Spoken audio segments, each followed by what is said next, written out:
শুভেচ্ছা প্রিয় দর্শক, স্বাগত জানাচ্ছি চ্যানেল আয়ের পর্দায়। ফার্স্ট ওয়াশ এখন কি চাই এর আয়োজনে সাথে আছি দীপ্তি চৌধুরী। গত 9 জুলাই বুধবার রাজধানীর মিটফোর্ড এলাকায় ভাঙাড়ি ব্যবসায়ী চাঁদ মিয়া ওরফে সোহাগ মিয়া নামে এক ব্যবসায়ীকে নৃশংসভাবে হত্যা করা হয়েছে।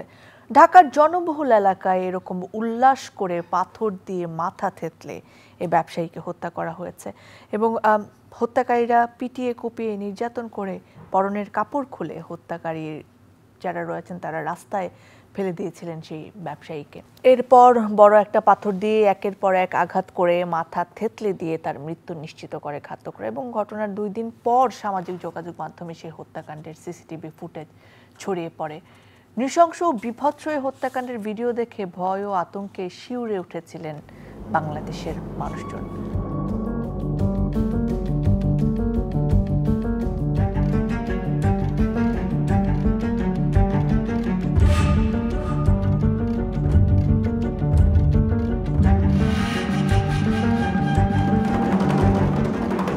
দর্শক, এই নৃশংসতার শুরু এবং শেষ কোথায় সেটা আসলে আমাদের সকলের মনেরই প্রশ্ন এবং শুধু এটা কোনো বিচ্ছিন্ন ঘটনা নয়, রাজনৈতিক কারণে হত্যাকাণ্ড আসলে খুব কম যে হচ্ছে সেটাও বলা যাবে না। কোনো নির্দিষ্ট দলকে কি এর জন্য দোষ দেওয়া যায় নাকি আসলে সরকারের দায়কে আমরা বড় করে দেখবো? এই সব কিছু নিয়ে আজকে আলোচনা করতে চাই। এই নৃশংসতার শেষ কোথায় এই বিষয়ে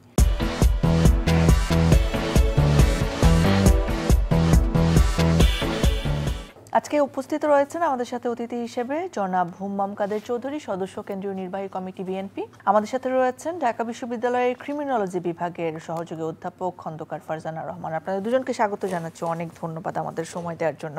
হুম্মাম কাদের চৌধুরী, আমি আপনাকে দিয়ে শুরু করতে চাচ্ছি। এই ঘটনার পরে বিশেষ করে বিএনপির নেতাকর্মীদের মধ্যে কি ধরনের নৃশংসতা রয়েছে সেটা নিয়ে অনেক কথা উঠেছে এবং গুটি কয়েক মানুষ আসলে পদত্যাগও করেছেন বিভিন্ন ক্যাম্পাসে, দেখেছি ছাত্রদল থেকে। এবং একটা কথা আমি জানি, আপনি সোশ্যাল মিডিয়াতে নিশ্চয়ই আপনিও দেখেছেন যে যখন আপনাদের দল থেকে বলা হয় যে ব্যক্তির কাজের দায় দল নেবে না, তখন বলা হচ্ছে যে হ্যাঁ, ব্যক্তির কাজের দায় দল নেবে না, নেবে শুধু চাঁদার ভাগ। সো এটা নিয়ে আসলে কি বলবেন আপনি? একেবারে কি ব্যক্তির কাজের দায় বা নেতাকর্মীদের কাজের দায় দলের উপর বর্তায় না? শহীদ আবু সাইদ বুক পেতে দিল রাইফেলের সামনে, সেই দৃষ্টিটা দেখে যেভাবে করে আমরা পুরো বাংলাদেশ জেগে উঠেছিল। আপনার মিটফোর্ডের সামনে যে হত্যাটা হয়েছে, এক্স্যাক্টলি একই রেসপন্সই কিন্তু বাংলাদেশের জনগণ দিয়েছে, আউটরিচ। এটা দেখে দল বাদ দেন, আপনি কোনোভাবেই এখানে রিলিজনকেও টানতে পারবেন না, দলকেও টানতে পারবেন না। এটা আপনার ধরে নিতে হবে যে এটা ইনহিউমেন একটা ঘটনা ঘটেছিল, যেটা দেখে আমরা কেউই মেনে নিতে পারছি না। হ্যাঁ, আপনি যে দলের বিষয়টা তুললেন, আমরা কিন্তু বারবার করে দেখেছি যে যখন একটা মুভমেন্টের সাথে জনগণ এবং দল একমত জানায়, তখন আমরা বারবার করে দেখেছি যে কিছু মানুষ দল ছেড়ে চলে যায়। ওরা মনে করে যে হ্যাঁ, এই দলের সাথে থেকে তো আর লাভ নেই। এটা আমি তাদেরকে সমর্থন জানাই। আমার মনে হয় যে তারা তাদের বিবেকের কথা চিন্তা করে, তাদের মনের টান, আত্মার টান চিন্তা করে ওনারা দল ছেড়ে দেন।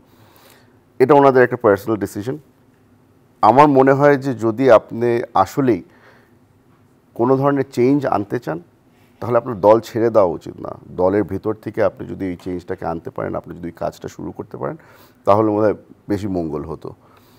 আমাদের দল বারবার করে বলেছে যে যারা এই কাজের সাথে জড়িত, যারা এই চাঁদাবাজির সাথে জড়িত, তাদেরকে আমরা বহিষ্কার করব। শোকজ করেছি কিছু মানুষকে, বহিষ্কার করেছি কিছু মানুষকে। এটা কি ইনাফ নাকি না? আমি মনে করি এটা ইনাফ না। আমার মনে হয় যে এখানে আপনার একটা এক্সাম্পল সেট করতে হবে। যাদের ব্যাপারে আমরা বারবার করে শুনছি, অথবা যাদের ব্যাপারে বেশিরভাগ, যাদের ব্যাপারে অনেক তথ্য আছে, তাদেরকে যদি আমরা দৃষ্টিমূলক কিছু পানিশমেন্ট দিতে পারি, আমরা যদি পুরা দলকে জানাতে পারি যে এই ধরনের কাণ্ড কারখানা আমরা আর সহ্য করব না, আর যাদের ব্যাপারে আমরা কোনো তথ্য পাবো অথবা অভিযোগ পাবো, তাদের বিরুদ্ধে স্ট্রিক্ট অ্যাকশন নেওয়া হবে। ভাই, সেই একেবারে 5 আগস্টের পর থেকে এই বহিষ্কার করা, চাঁদাবাজির বিরুদ্ধে দল থেকে বাদ দেওয়া, এটা চলছে এবং এই ঘটনাতেও 4 জন নেতাকর্মীকে বহিষ্কার করা হয়েছে।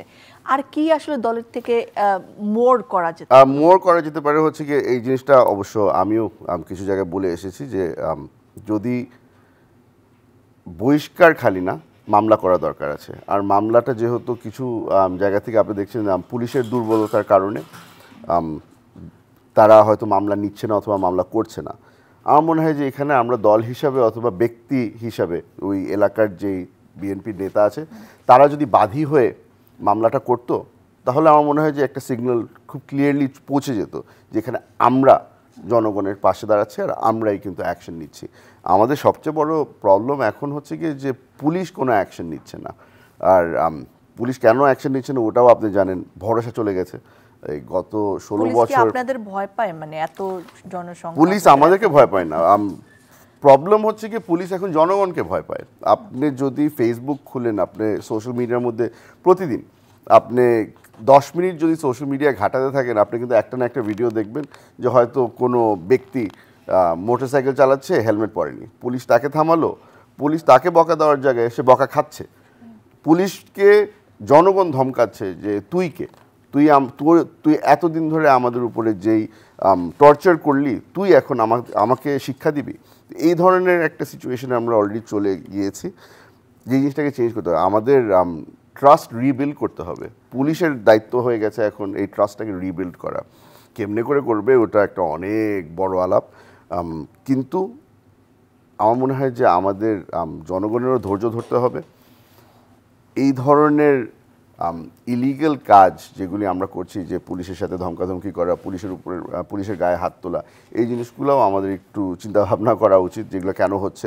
তার সাথে সাথে আমার মনে হয় যে এখানে বর্তমান যে সরকার আছে তাদেরও একটা বড় দায়িত্ব আছে। তাদের তো অন্তত পুলিশকে ওই সাপোর্টটা দেওয়া দরকার আছে যে আপনারা আপনাদের কাজ করেন, দরকার হলে আমরা আপনাদের পাশে দাঁড়াবো। আমরা তো ওগুলো কিছুই দেখছি না। এখন কোনো ঘটনা ঘটে গেল, সরকারও বলে যে হ্যাঁ আসলে এই পুলিশকে নিয়ে কি করব, হায় হায় মাথায় হাত দিচ্ছে। এই জিনিসটা এইভাবে তো আর কাজ হয় না। আপনি সরকার, আপনি একটা দায়িত্ব পালন করছেন, আপনাকে এমন একটা সিচুয়েশনে আমরা দায়িত্ব পালন করতে বাধ্য করেছি যে উই আর অ্যাবসলিউটলি ডিপেন্ডেন্ট, যে আপনিই সামাল দিতে পারবেন।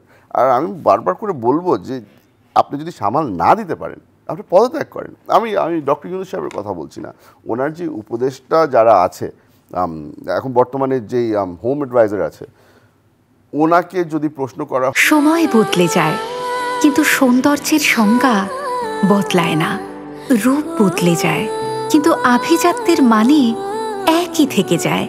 ঐতিহ্য যখন আপন করে নেয় আধুনিকতাকে, তখন সৌন্দর্য ঠিকই খুঁজে নেয় স্যান্ডেলিনাকে। স্মরণের ছোঁয়ায় তোমার উপমায় বদলে দিলে যে আমার। স্যান্ডেলিনা সো, রূপচর্চায় আভিজাত্য। হয় উনি হাসি ঠাট্টা করে এটা উড়িয়ে দেয়। কিছুদিন আগে আপনি দেখেছেন যে অস্ত্র ঠিক না ম্যাগাজিন পাওয়া গেছে গুলিশুদ্ধ একজন উপদেষ্টার কাছে। উনি এয়ারপোর্টে চলে যাচ্ছিল, যখন জিজ্ঞেস করা হলো যে এটা কেন হলো, উনি বলছে মাঝে মধ্যে ভুল হয়ে যায় না, চশমের জায়গায় ওটা রেখে দিই, আমি মোবাইল নিয়ে যাচ্ছি গিয়ে। এটা that is not an answer. এভাবে করে আপনি বাংলাদেশের মানুষকে এভাবে করে ধোঁকা দিতে পারেন না। আপনি যদি মনে করে থাকেন যে এভাবে করে ঠাট্টা করে আপনি সব কিছু উড়িয়ে দিতে পারবেন, ইউ নিড টু রিজাইন। এভাবে করে আপনি দেশ চালাতে পারবেন না।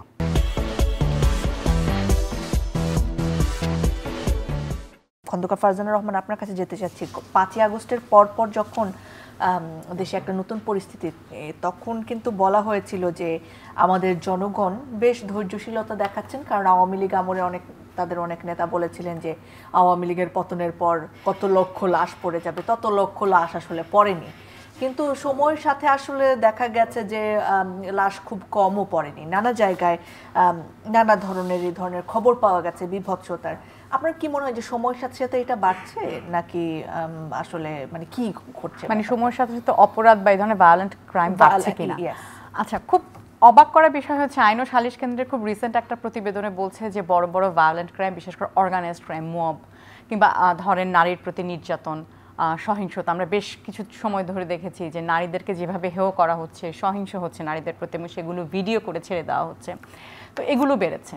কিন্তু খুব রিসেন্টলি জনাব প্রধান উপদেষ্টা তিনি তার ফেসবুক থেকে পোস্ট দিলেন যে সেপ্টেম্বর থেকে যদি ধরি, সাধারণভাবে এই ভায়োলেন্ট ক্রাইমগুলো বাড়েনি, বরং কিছু কিছু ক্ষেত্রে কমেছে। সুতরাং এখন যে অপরাধগুলো হচ্ছে সেটাতে অপরাধের জোয়ার বা অপরাধের ঢেউ সেটা বলা যাবে না। কিন্তু দেখুন, যে অপরাধগুলো ঘটছে, হয়তো আমি ধরেই নিলাম তর্কের খাতিরে কম অপরাধ ঘটছে, কিন্তু অপরাধের প্যাটার্ন অথবা ফোর্সেস অথবা ইললিগাল অ্যাবিউজ অফ পাওয়ার অথবা ধরেন ভায়োলেন্সের যে মাত্রা, সেটা কি আপনার মনে হচ্ছে না যে গত 5-10 বছর থেকে এখন একটু বেশি হচ্ছে?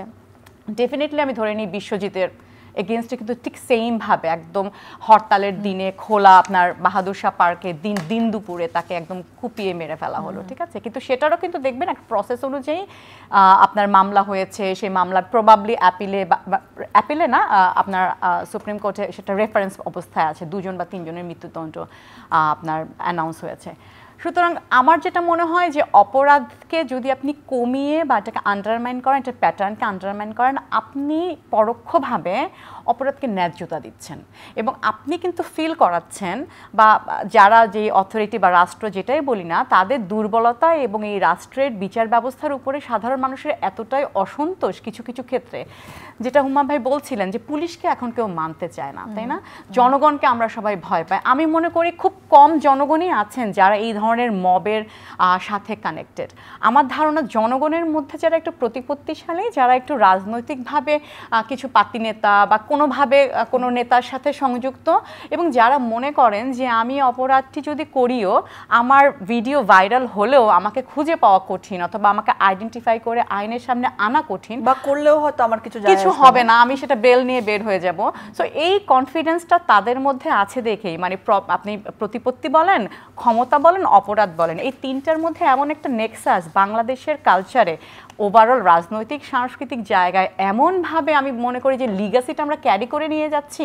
সো এইটা থেকে আসলে খুব সহসাই বের হওয়া উচিত। আপনার কি মনে হয় না যখন কেউ একজন মানে পলিসি মেকিং এর জায়গায় থাকবেন বা সরকারের ঊর্ধ্বতন জায়গায় থাকবেন, তার আসলে জিরো টলারেন্স থাকা উচিত এইসব বিষয়ে, নাকি আসলে খুশি হওয়া উচিত যে আগের থেকে আমরা মোটামুটি কমেছি? কি মনে করেন? এটাই তো, মানে আত্মতুষ্টি ইজ ভেরি লাইক একটা খুব টেকনিক্যাল একটা ইস্যু। তো যেটা হয় কি, আমরা নিউট্রালাইজেশন থিওরি অফ ক্রাইমে যেটা পড়ি, যে সবসময় বলা গেছে ওর আমলে অনেক অপরাধ অপরাধ বেশি ছিল, আমার আমলে এই অপরাধগুলো কিন্তু কমে গেছে। এই যে এক ধরনের আত্মতুষ্টি দিয়ে আপনি জাস্টিফাই করছেন, তাতে হয় কি, যারা আমি বলছিলাম যারা এই আপনার ক্ষমতার এই চক্রের সাথে জড়িত এবং সমাজের সোশ্যাল স্ট্রাকচারে যারা এই ক্ষমতাশালী, তাদেরকে না আপনি আরও বেশি পেট্রোনাইজ করছেন এবং আপনি বোঝাচ্ছেন যে তুমি যে অপরাধটি করেছো সেটা হয়তো আগের সরকারের পার্টি নেতা বা যুবলীগ বা এই দলের ছাত্রলীগদের এই অপরাধের তুলনায় তোমার অপরাধটি কম। সো এই আমার মনে হয় আত্মতুষ্টিটা বা কমিয়ে ফেলার একটি অপরাধের যে কনসিকুয়েন্স, এটা কিন্তু কম বেশি সব জায়গাতে একরকম। এই কনসিকুয়েন্সকে আমার মনে হয় আন্ডারমাইন করার কারণে আমার মনে হয় কিছু কিছু ক্ষেত্রে আমরা অপরাধীদেরকে একটা ইনডিরেক্ট আসলে ন্যায্যতা দিচ্ছি বা এক ধরনের লাইসেন্স দিয়ে দিচ্ছি অপরাধ করার। আমি রিসেন্টলি ডিডব্লিউর একটা ইয়েতে দেখলাম, রিপোর্টে দেখলাম যে প্রায় 800 জন নেতাদেরকে গত 6 মাসে তারা যে আপনার কি বলবো দল থেকে বের করে দিয়েছেন, বহিষ্কার করেছেন, তার মধ্যে কিছু কিছু নেতা ফিরে এসেছেন এবং তারা ঠিক সেইমভাবেই যারা হচ্ছে প্রতিপত্তিশালী, যাদের কাছে টাকা আছে, যাদের সাথে হয়তো কেন্দ্রীয় কমিটির খুব ভালো ভালো নেতাদের সম্পর্ক আছে, তারা কোনো না কোনোভাবে ফিরে আসছে।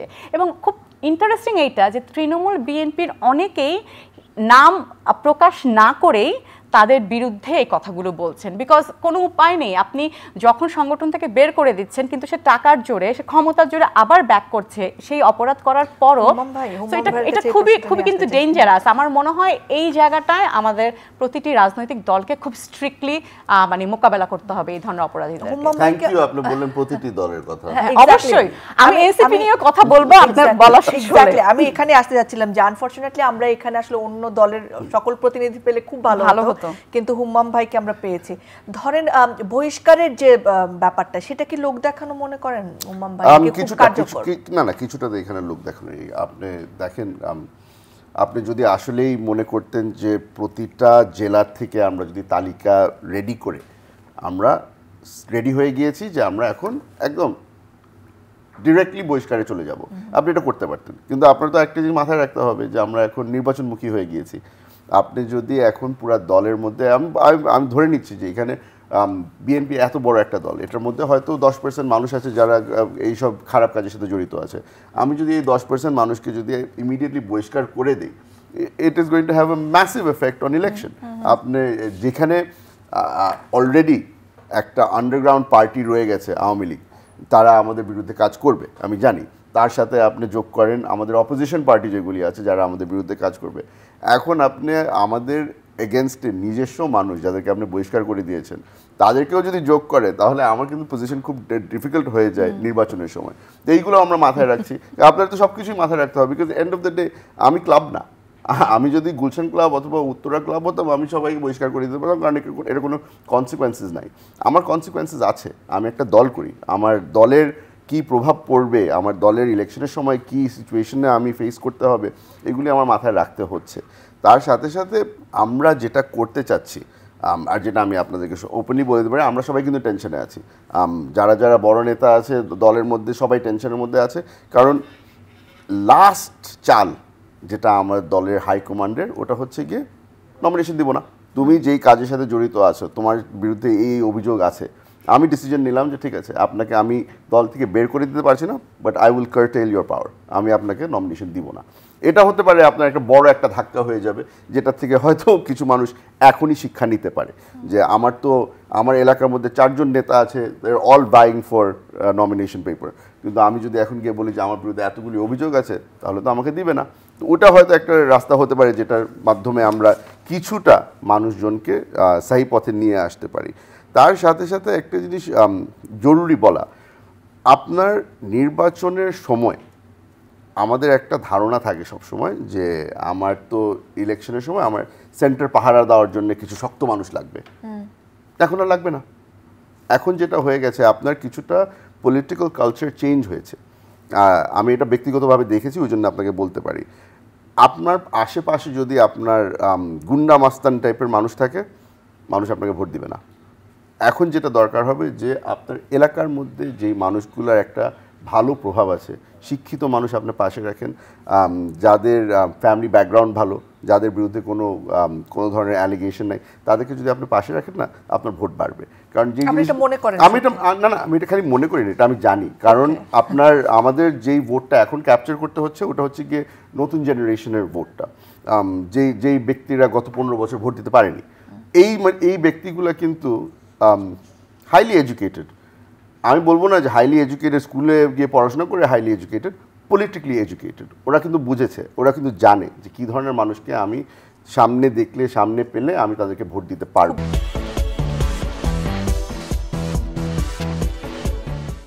ফারজানা আপা, আপনার কাছে জানতে চাই, আপনার কি সত্যি মনে হয় যে রাজনৈতিক কালচারের পরিবর্তন এসেছে? ইভেন যারা রাজনৈতিক কালচার পরিবর্তনের জন্য যে তরুণরা মাঠে নেমেছিল, তারা যখন রাজনীতিতে আসলো, আমি এনসিপির কথা বলছি সরাসরি বলতে চাইলে, তারা কি আসলে সেই কালচারের বাইরে যেতে পেরেছেন? তাদের বিরুদ্ধে কি চাঁদাবাজির অভিযোগ নেই? তাদের বিরুদ্ধে কি মবের অভিযোগ নেই? তাদের বিরুদ্ধে কি তদবিরের অভিযোগ নেই? কি বলবেন? আমি ঠিক মনে করতে পারছি না কোথায় জানি এরকম একটা বৈষম্য বিরোধী ছাত্রের কিছু ছাত্র মিলে এক মিষ্টি সকাল কানে কানে কিছু গুনগুনিয়ে বলে যায়, কাছে আয় ভেসে যায় হাজার ফুলের ঠিকানায়, ছুঁয়ে দিয়ে ডুবে যায় সুগন্ধে সেই সীমানা। এখন তুমিও পেতে পারো আমার মতন সফট আর গ্লোয়িং স্কিন আর দিনভর সুরভিত আত্মবিশ্বাসের গ্যারান্টি তিব্বত লাক্সারি সোপের সাথে। তিব্বত লাক্সারি সোপ, বাংলাদেশের রূপ। মনে হয় থানা আক্রমণ করেছিল, তো এনসিপি মানে মবের মাধ্যমে এনসিপির একজন নেতা সেটা ফেসবুকে পোস্ট দিয়ে বাহবা দিয়েছে। এনসিপির নেতা কিন্তু সরাসরি সংযুক্ত না, কিন্তু আপনি যখন এই ধরনের বাহবা দিচ্ছেন অথবা আপনি যখন বলছেন যে আসো ওই দলের পার্টি অফিসে অ্যাটাক করি, তো এই ধরনের বিষয়গুলোতে কিন্তু আপনার ভিতরের যেই সেম কালচার, যে ফ্যাসিস্ট সরকার বলি আমরা, তার যেই কালচার বা তার যেই কি বলবো মনোবিকলাঙ্গতা, সেটা কিন্তু আমি মনে করি যে আমাদের ছোট ছোট যারা নতুন জুনিয়র দল তাদের মধ্যেও আছে। এই দলের ভিতরে কিন্তু আপনি দেখবেন মুচলেকা দিয়ে অপরাধীকে ছাড়িয়ে নেওয়ার ঘটনা ঘটেছে। এই দলের ভিতরে দেখবেন যে আপনি নারীদেরকে নিয়ে যা তা শব্দ ব্যবহার করার ঘটনা ঘটেছে। এবং আমি তো বললাম যে বিএনপিতে 800 জনকে বহিষ্কার করা হয়েছে। বহিষ্কারের কোনো ঘটনা কি বা বহিষ্কারের কোনো ইনিশিয়েটিভ কি এনসিপিতে নেওয়া হয়েছে? আমার জানা মতে নেই। সেখানে হয়তো আপনার অস্থায়ীভাবে সদস্যপদ স্থগিত রাখা হয়েছে, বেশিরভাগ ক্ষেত্রে শোকজের যে কালচারটা তারা তৈরি করেছে সেটা আছে। তো আমার মনে হয় যে এনসিপিও being a very young political party in the country, তারাও কিন্তু এই মানসিকতা থেকে পলিটিক্যাল যেটা বলছিলাম পাওয়ার টাকা পয়সা এগুলোর ভিতরে যে হলি নেক্সাসটা, এই নেক্সাস থেকে আমার মনে হয় না খুব একটা বের হতে এটা কি এই জন্য যে তারা গত 15-16 বছরেই আসলে রাজনীতি বুঝতে শিখেছে বা দেখেছে চারপাশে সবকিছু? It could be one of the reasons, but এটাই কিন্তু মেইন রিজন না আমি মনে করি। এটা হতে পারে যে তারা আসলে যেই আইডিয়াল বা যেই মডেলকে দেখে বড় হয়েছে, তাদের জীবনের একটা বড় সময় কিন্তু এই পলিটিক্যাল পার্টির আপনার ফ্যাসিজম বা যেটাই হোক এটার ভিতরে বড় হয়েছে। It could be one of the reasons, but আমার মনে হয় যে এইটাই একমাত্র রিজন না।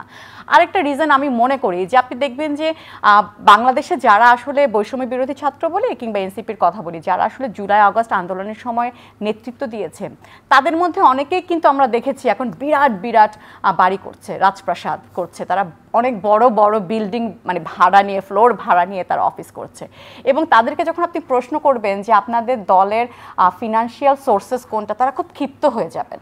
তো এই জিনিসগুলো শুধুমাত্র যে আগের সরকারের থেকে শিখে এসছে সেটা না, আমার মনে হয় যে তাদের ভিতরেও ওই যে একটা এম্পাওয়ারমেন্ট, মানে একটা আমি বলবো ডিসএম্পাওয়ারমেন্ট হয়েছে, এম্পাওয়ারমেন্ট শব্দটা ভুল, ডিসএম্পাওয়ারমেন্ট হয়েছে, সেটা আসলে তাদের এই দলের মধ্যে অর্থ ক্রাইম এগুলোর আনহলি নেক্সাসের মাধ্যমে। মানে শুধু যে আগের সরকারের লিগাসি তারা ক্যারি করছে এটা বলে আমার মনে হয় তাদেরকে দায়মুক্তি দেওয়ার সুযোগটা এখন কম, বিকজ বাংলাদেশের জনগণ যখন তাদের উপরে এতটা ভরসা করেছিল, আমরাও মনে করেছিলাম NCP could be something different, মানে বিএনপি এবং মেইন স্ট্রিম দলগুলো থেকে।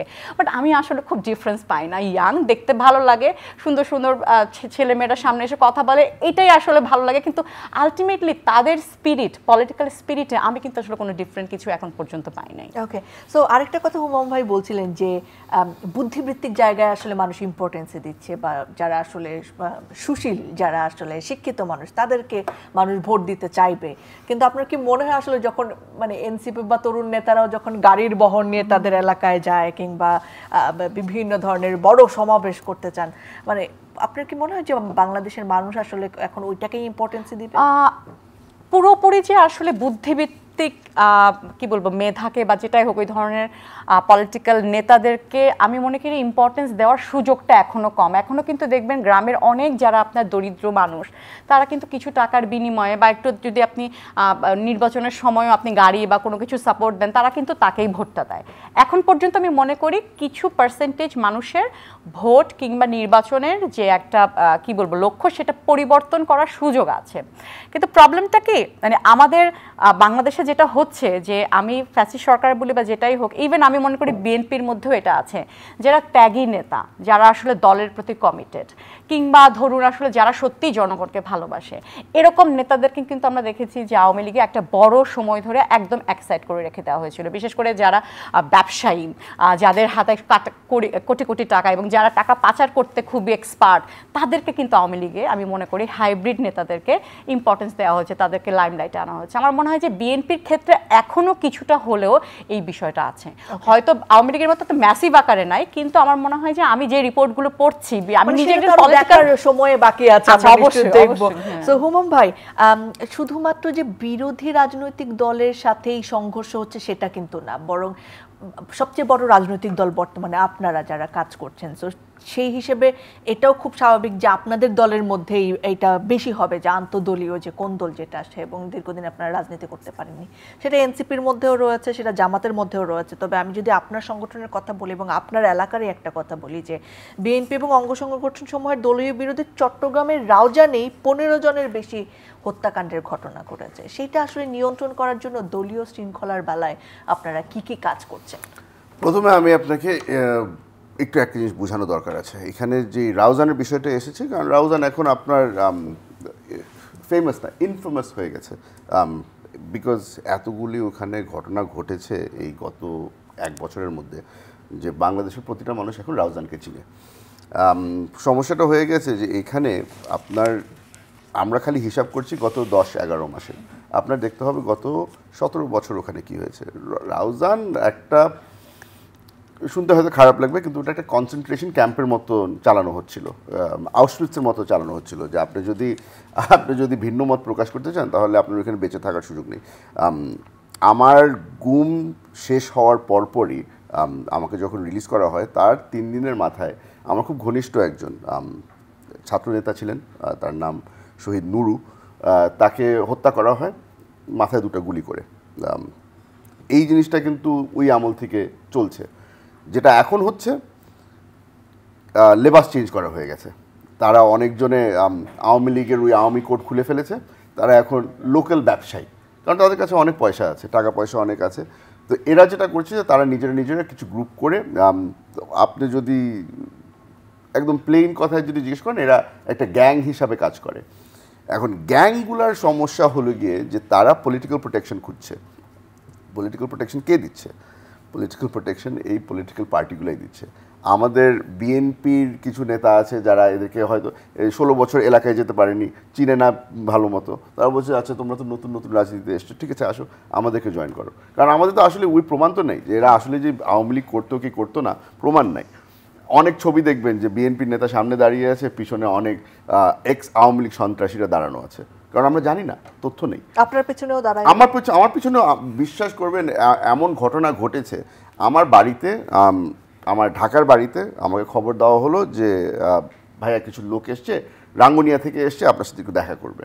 তো আমার এলাকার মানুষ, আমি তো ইমিডিয়েটলি আমি কাপড় চোপড় চেঞ্জ করে আমি নিচে চলে গেলাম দেখা করার জন্য।